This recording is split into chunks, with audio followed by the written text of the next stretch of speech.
Buenas tardes, vamos a hacer la presentación del informe de laboratorio 1 para la asignatura Sistemas de Control 1.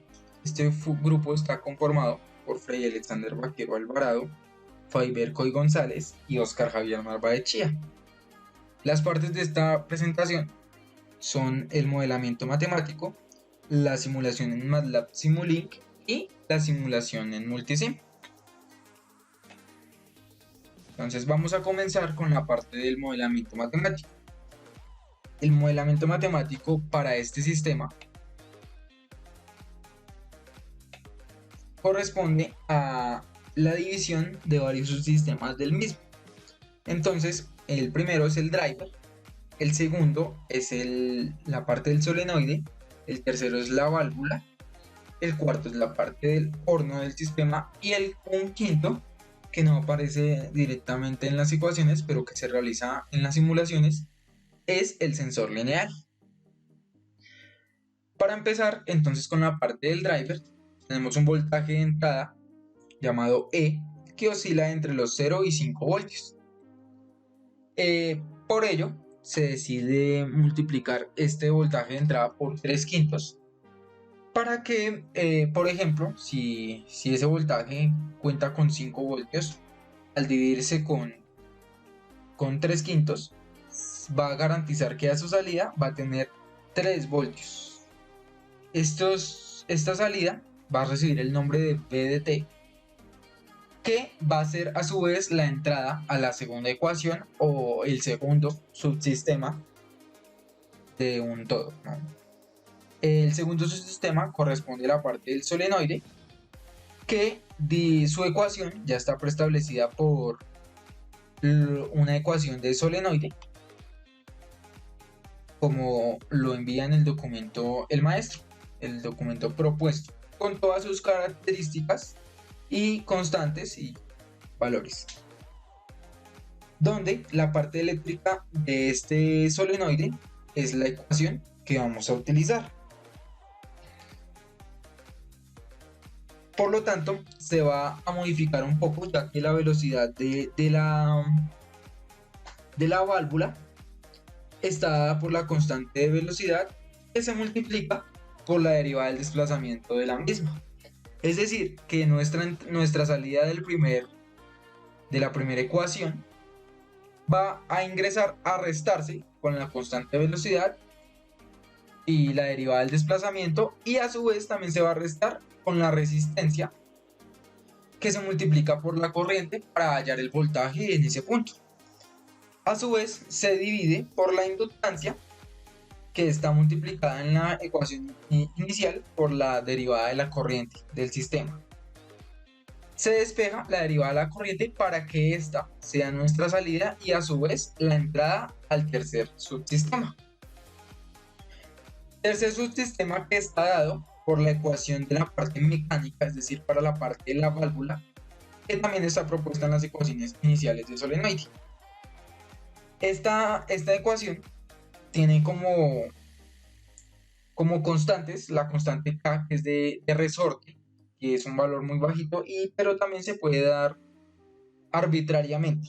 En nuestro caso es un valor muy bajo, como ya lo mencionaba, que se multiplica por el desplazamiento de la válvula y se suma por la constante Kf del solenoide, y que esta constante se va a multiplicar por la corriente del sistema.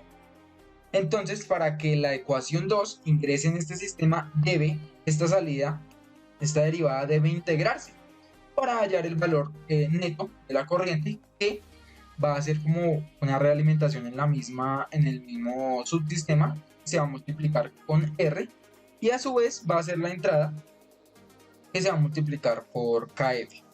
El resultado de esta suma se va a dividir entre la suma de las masas, que están dadas por la masa del solenoide, la masa M minúscula, y la masa M mayúscula, que es la masa de la válvula cuyo solenoide debe mover. El resultado de esta operación pues va a ser nuestra salida, que está dada por la segunda derivada del desplazamiento. Esta segunda derivada se debe integrar dos veces.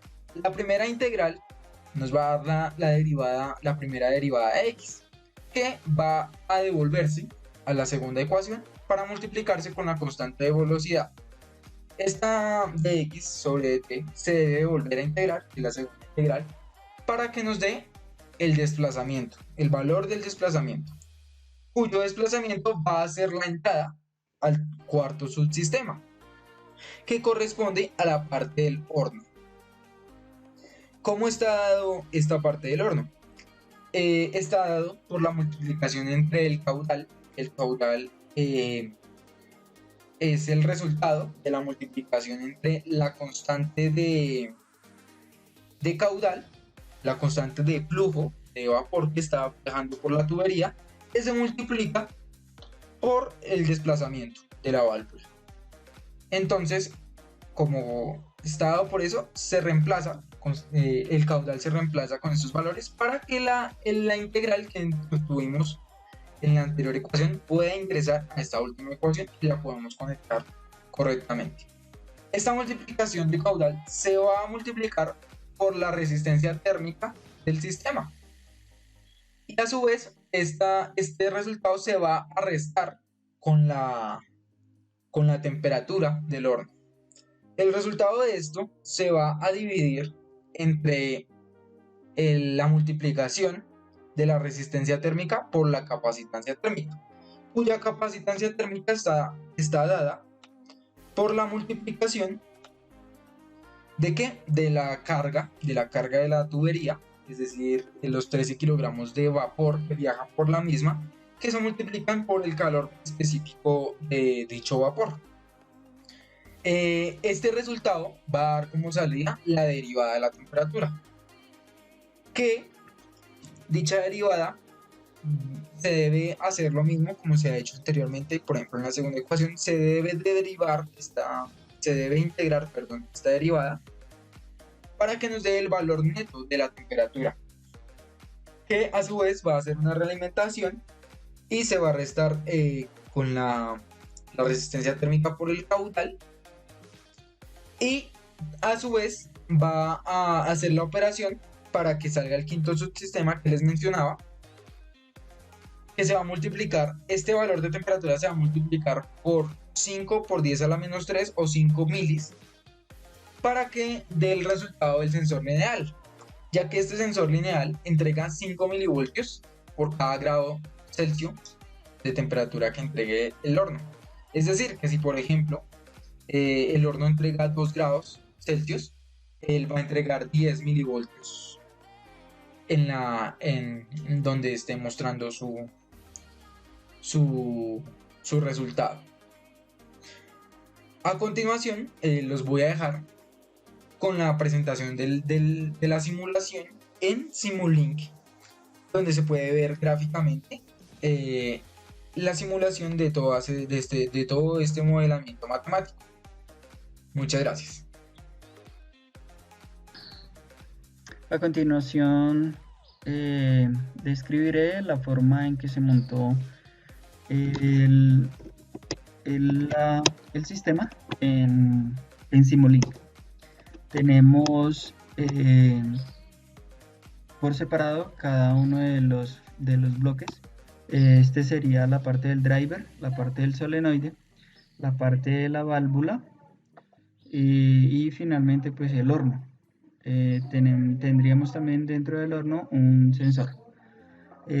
Para nuestra primera fórmula, que es la del driver, aplicamos una señal escalón.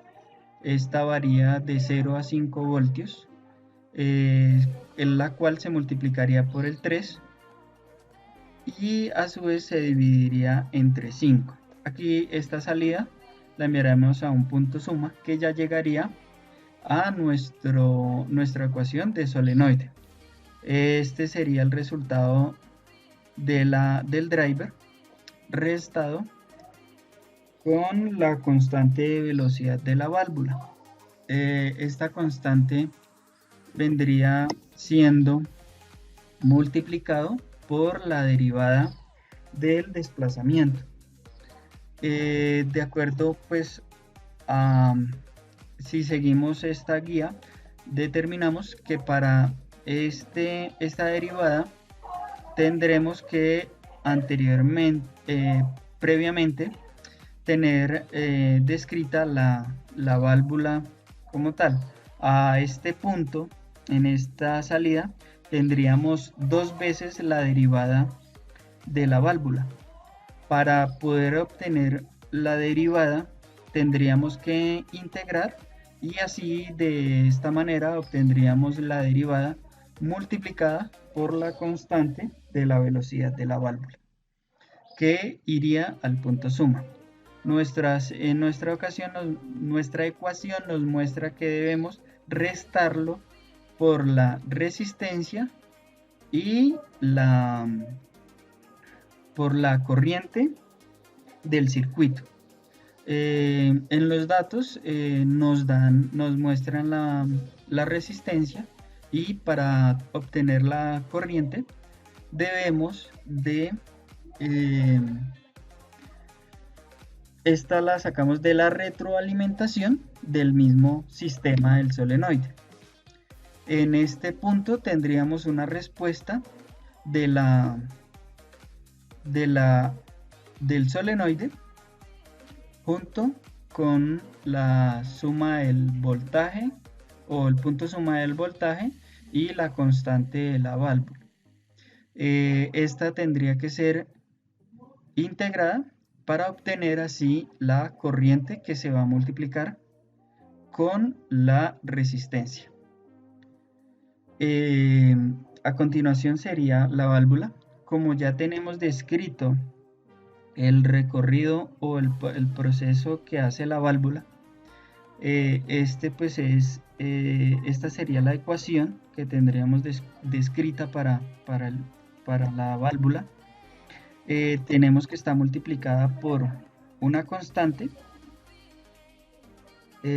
por el desplazamiento.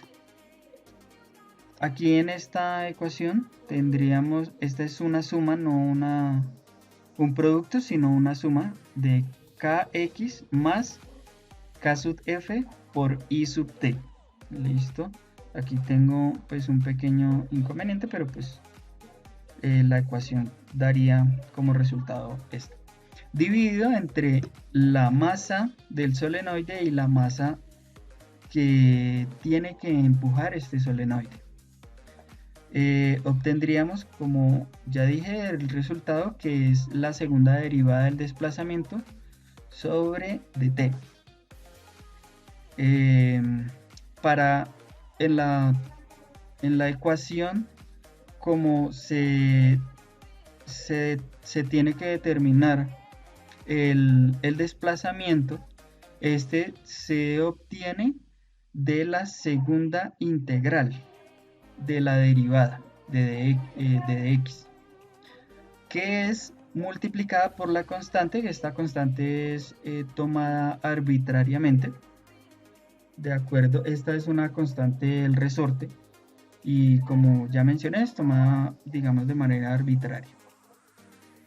Va a un punto suma que a su vez se retroalimenta para así obtener el resultado de la fórmula completa. Tenemos en cuenta este desplazamiento, ya que ese nos afecta directamente en la parte del horno, del funcionamiento del horno. A continuación, pues la escribiremos la parte de la ecuación del horno.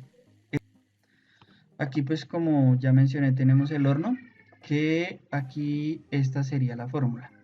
En la fórmula tenemos que una constante de caudal y una constante, perdón, la resistencia térmica. Esta va en multiplicado con el desplazamiento de la válvula. El resultado va a un punto suma, y que este punto suma va a una multiplicación que va a estar dividida entre la carga y el calor específico para tener una capacitancia térmica. Esta capacitancia térmica va a estar multiplicada por la resistencia térmica. el cual va a ser el denominador de esta división, para hallar la derivada de la temperatura. Como aún aquí no tenemos una temperatura en concreto, entonces lo que debemos es integrar esta derivada y así obtendremos una temperatura. Esta y, que es la temperatura, nosotros la ingresaríamos o la retroalimentaríamos al punto suma para pues determinar la derivada. En el sensor de la temperatura tomamos en el sensor, para obtener el sensor se tiene que tomar la relación de la temperatura, y aquí tomamos que por cada grado que aumente en el horno, él nos entrega 5 milivoltios. Por eso se multiplica por el 0.005. A continuación, la simulación en Multisync para determinar tanto la temperatura a qué temperatura se establece y el voltaje que nos entrega. Ya en el entorno de Multisync, aquí lo que procedemos es a correr la simulación y obtendríamos tanto la señal de temperatura como la señal que nos entrega el voltaje, el sensor, perdón, en milivoltios, en voltios. Aquí tendríamos un voltaje, él más o menos se estabiliza en la temperatura, él más o menos se estabiliza en 330 grados o más o menos. Y para la imagen del sensor también digamos que estabilizaría en un poco más de 1.6 voltios. Y hasta ahí sería la explicación del simulink. Y ya con nuestra simulación en Simulink es más fácil de ahorrar la simulación de la parte electrónica en un programa como lo es Multisync. Este programa nos permite crear subcircuitos para que este no sea tan extenso o lo podamos ver de una manera más organizada. Como vemos en estos subcircuitos, podemos observar la conexión que hay entre las cuatro ecuaciones, como de la primera se pasa a la segunda por medio de Vt, como de la segunda podemos pasar a la tercera por medio de la corriente, y como de la tercera pasamos a la cuarta por medio de la segunda derivada del desplazamiento. Bueno, ya en nuestra primera ecuación, que es la parte del driver, tenemos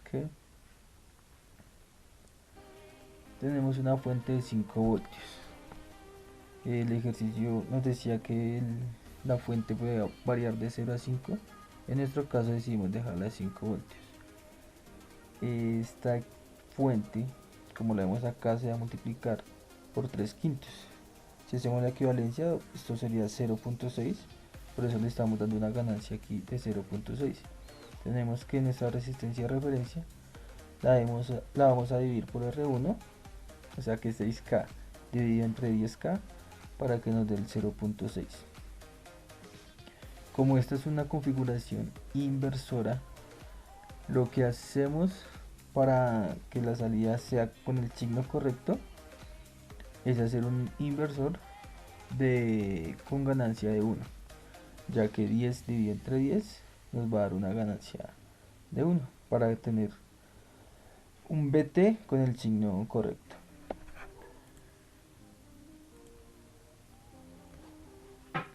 Bueno, en la segunda ecuación tenemos que Vt menos la constante Kb por la derivada de x menos la resistencia por la corriente sobre la inductancia, se nos va a la derivada de la corriente. Entonces, como ya mencionamos, ya tenemos nuestra entrada Vt, la cual entra de manera positiva, como nos lo pide la ecuación, y esto va a ser una diferencia con la constante Kb por la derivada de x. Ya más adelante vamos a mostrar de dónde obtenemos la derivada de x, y esta la derivada la tenemos que multiplicar por la constante KB, la cual en el ejercicio nos dan que es 0.45. Para obtener esta ganancia de 0.45, lo que hacemos es usar una resistencia de 45K como resistencia de referencia y la dividimos en nuestra resistencia 1, que sería de 100K, para obtener los 0.45. Como el ejercicio, como la ecuación, la constante KB por la derivada de X entra de manera negativa, en este caso no usamos ningún circuito inversor para cambiar de signo a la señal. En esta parte tenemos nuestra R por I. El ejercicio nos da que la resistencia tiene un valor de 0.25. Para obtener esta ganancia, pues lo que hacemos es 25 kiloohmios, lo dividimos en 100 kiloohmios para que nos dé la ganancia 0.25. Como en esta parte también es negativa, no usamos ningún circuito de ganancia 1 para invertir la señal, ya que necesitamos que sea negativa. Ya teniendo esta diferencia, lo que hacemos es dividirlo por la inductancia. El ejercicio nos da que tiene un valor de 0.1, que sería lo mismo que multiplicarla por 10. Entonces lo que hacemos es poner una resistencia de referencia de valor de 100 kiloohmios y la dividimos en una resistencia R1 de un valor de 10 kiloohmios para obtener la ganancia de 10. En este punto pues ya tendremos nuestra respuesta, que sería la derivada de la corriente, pero como para esta parte necesitamos la corriente como tal, lo que hacemos es integrarla. En esta parte pues tenemos nuestra configuración integradora, la cual pues se consultó bibliografías en la cual nos decían que usar una resistencia de referencia lo más alta posible. Usamos una resistencia de 1 megaohmio. Este condensador pues realmente se utilizó o se seleccionó, fue a prueba y error. Entonces ya teniendo esta integral obtenemos nuestra respuesta ahí, la cual hace una retroalimentación para multiplicarse por R. Dado que esta configuración es inversora y la de la integral también es inversora, no tenemos la necesidad de usar ningún circuito de ganancia 1 para invertir la señal. La señal de I que tenemos acá ya es la correcta, dado que menos por menos pues nos va a dar más. Ya en esta ecuación 3 tenemos que menos K por X más KF por I sobre M más M, y nos va a la segunda derivada de X. Tenemos KF por I, que ya demostramos cómo hallamos I, y tenemos una KF que es una constante en la cual tiene un valor de 0.45. Esta la obtenemos de la misma manera que obtuvimos KB, que es una resistencia de 45K, la dividimos en 100K para obtener 0.45 de ganancia, y como necesitamos que esta señal sea positiva, lo que hacemos es utilizar un inversor de ganancia 1. Aquí tenemos nuestra constante K por el desplazamiento, la cual le damos de manera arbitraria un valor de 0.04, y para obtener esa ganancia pues lo que hacemos es utilizar una resistencia de referencia de 400 ohmios y la dividimos en 10K. En esta parte hacemos la diferencia de menos K por X más KF por I. Y aquí ya lo que hacemos es este resultado de la diferencia la vamos a dividir entre M más M. Esto ya nos da una constante de 5.5, la cual sería tener una ganancia de 0.19. Como esta señal otra vez nos sale invertida, lo que hacemos es utilizar un inversor de ganancia 1 para obtener de manera correcta o de la manera positiva la segunda derivada de X. Bueno, ya en nuestra cuarta ecuación lo que tenemos es la constante, la resistencia térmica por la constante del caudal por el desplazamiento menos la temperatura.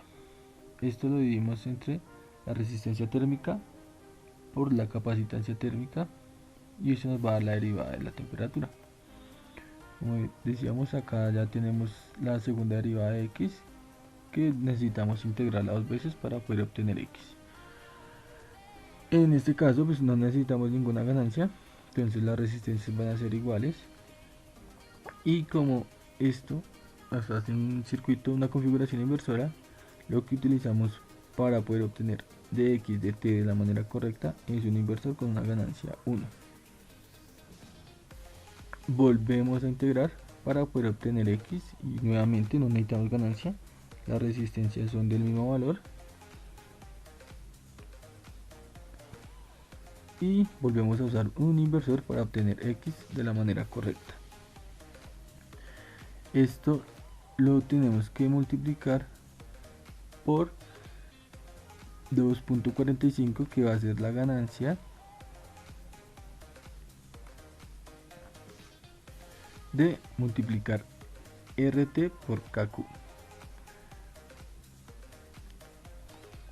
Nuevamente, como la salida va a ser invertida, lo que hacemos es utilizar un inversor de ganancia 1 para que nuestra señal salga de la manera correcta. Y aquí vamos a pasar a hacer la diferencia con la temperatura.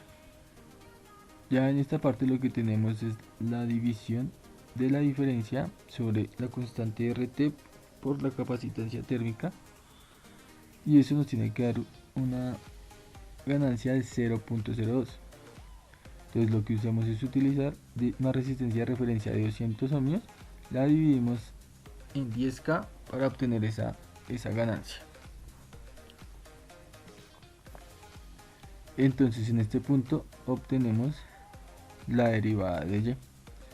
Como necesitamos hallar la temperatura para hacer la retroalimentación, para hacer esta diferencia, lo que hacemos es integrar. Nuevamente no necesitamos una ganancia, las resistencias son iguales y ya obtendríamos nuestra respuesta de y en este punto. Como vemos, la simulación que nos arroja este circuito es la siguiente.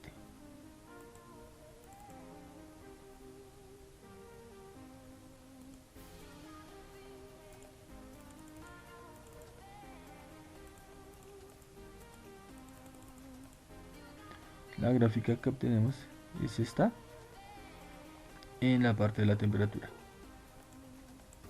y ya en la parte del sensor lo obtenemos de la siguiente manera: al dividir 500 ohmios en 100K para obtener una ganancia de 0.005.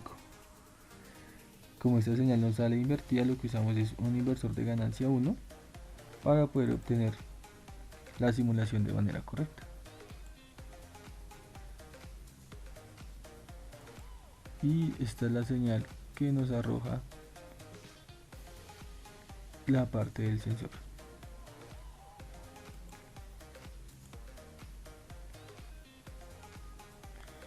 Y bien, pues como ven, ya está la terminación, ya obtenemos las 4 ecuaciones con amplificadores operacionales, y pues esta es la gráfica que nos arrojan las